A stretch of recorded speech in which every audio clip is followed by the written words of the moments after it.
Hi friends, Yashika tarot വീഡിയോയിലേക്ക് സ്വാഗതം.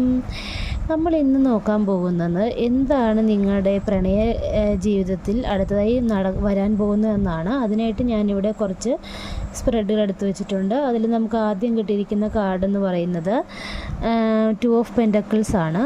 രണ്ടാമത് നമുക്ക് കിട്ടിയിരിക്കുന്നത് പേജ് ഓഫ് കപ്സും, മൂന്നാമത് നമുക്ക് പേജ് ഓഫ് സോഡ്സും, അവസാനമായിട്ട് നമ്മൾക്ക് ഡെത്തുമാണ് കിട്ടിയിരിക്കുന്നത്. ഇത് എന്താണെന്ന് പറയുന്നതെന്ന് നമുക്ക് നോക്കാം. നിങ്ങളുടെ യൂണിവേഴ്സ് എന്താണ് പറയുന്നതെന്ന് നമുക്ക് നോക്കാം. നിങ്ങളുടെ പ്രണയ ജീവിതം ഒരു തന്ത്രപരമായ ഘട്ടത്തിലാണെന്ന് തോന്നുന്നു.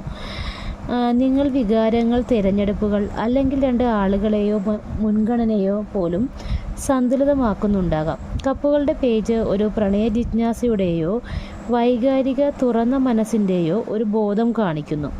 ഒരു പക്ഷേ പുതിയ ആരെങ്കിലും താല്പര്യം കാണിക്കുന്നുണ്ടാകാം, അല്ലെങ്കിൽ മധുരവും യുവത്വവുമായ ഊർജം വർദ്ധിക്കുന്നുണ്ടാകാം. എന്നിരുന്നാലും വാളുകളുടെ പേജിൽ, അതായത് ദ പേജ് ഓഫ് സോഡ്സിൽ മാനസിക അസ്വസ്ഥതയും ഉണ്ട്. ഒരുപക്ഷെ നിങ്ങളോ മറ്റേയാളോ വികാരങ്ങൾ വ്യക്തമായി പ്രകടിപ്പിക്കുന്നതിനെക്കുറിച്ച് നിരീക്ഷിക്കുകയോ വിശകലനം ചെയ്യുകയോ ഉറപ്പില്ലാതിരിക്കുകയോ ചെയ്തേക്കാം. ആത്യന്തികമായി ഡെത്ത് കാർഡ് ശക്തമായ ഒരു പരിവർത്തനത്തെ അടയാളപ്പെടുത്തുന്നു.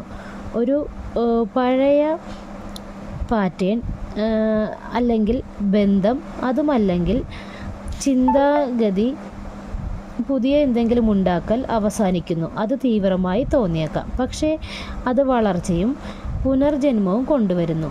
അതായത് സംഗ്രഹം ഇത്രയേ ഉള്ളൂ: നിങ്ങളുടെ പ്രണയ ജീവിതം വൈകാരിക പര്യവേഷണത്തിൻ്റെയും പഠനത്തിൻ്റെയും ഒരു കാലഘട്ടത്തിലൂടെയാണ് കടന്നു പോകുന്നത്. മാത്രമല്ല, ആഴത്തിലുള്ള മാറ്റത്തിലൂടെയും. എന്തോ ഒന്ന് മാറിക്കൊണ്ടിരിക്കുന്നു. ഇനി പ്രവർത്തിക്കാത്തത് ഉപേക്ഷിച്ചതിനു ശേഷം പുതിയതും കൂടുതൽ അർത്ഥവത്തതുമായ ഒരു ബന്ധം ഉയർന്നു വന്നേക്കാം. അതായത് ഈ ഡെത്ത് കാണുമ്പോൾ നമ്മളത് ഒട്ടും പേടിക്കേണ്ടതില്ല. ഇപ്പോൾ എങ്ങനെയാണോ പോകുന്നത് അതിൽ നിന്നും അതിനൊരു അവസാനം വന്നുകൊണ്ടും അടുത്തൊരു പുതിയ തുടക്കത്തിലേക്ക് പോകുന്നു എന്നുള്ളതാണ് ഈ ഡെത്ത് കാർഡ് കൊണ്ട് നമ്മൾ ഉദ്ദേശിക്കുന്നത്. അതായത് ഇപ്പോൾ വളരെ